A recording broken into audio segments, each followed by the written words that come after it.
Alright everybody, Mr. Bohan here, trying to take a closer look at question number 8 from the PSAT's non-calculator section in prep for Wednesday's SAT testing day for all juniors.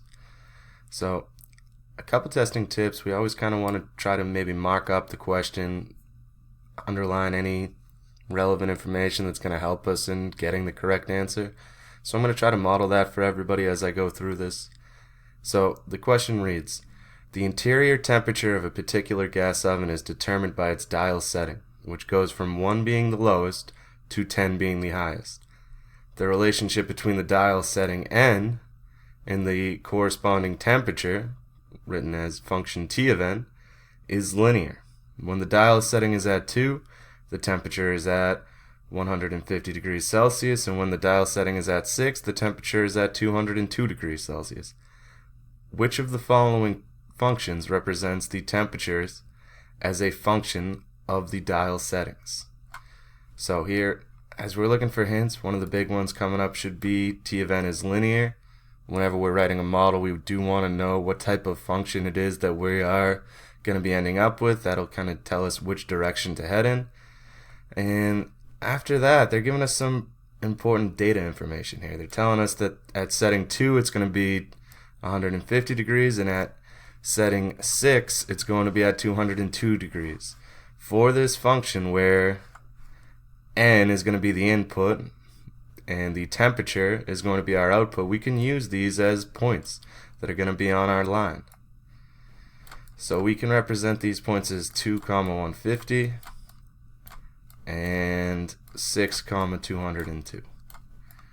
Now, where is this going to help us? Now, if we remember back to Algebra 1, we had a couple different options for writing linear equations, point-slope form, slope-intercept form.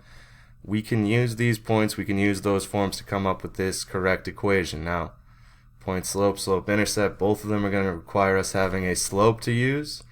So for that, we want to calculate what our m is going to be.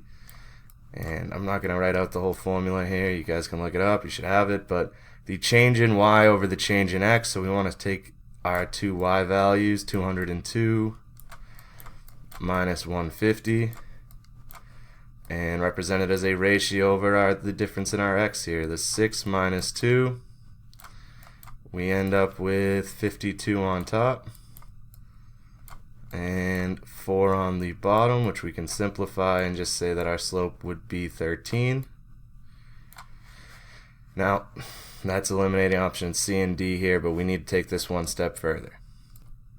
Once we have the slope, we have the option of plugging into either the slope-intercept form, y equals mx plus b, or point-slope form, and trying to solve for one of the two remaining equations. Now, either one you pick, we're just plugging in 100, or we're using our points and we're using our slope. So here in this case, we'd plug in 150 is equal to our slope of 13